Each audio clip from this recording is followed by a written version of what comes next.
உலகத் தமிழ் நண்பர்களுக்கு காலை வணக்கம்.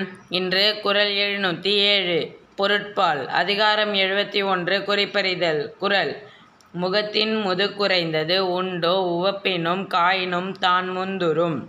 முகத்தின் முதுகுறைந்தது உண்டோ உவப்பினும் காயினும் தான் முந்துறும்.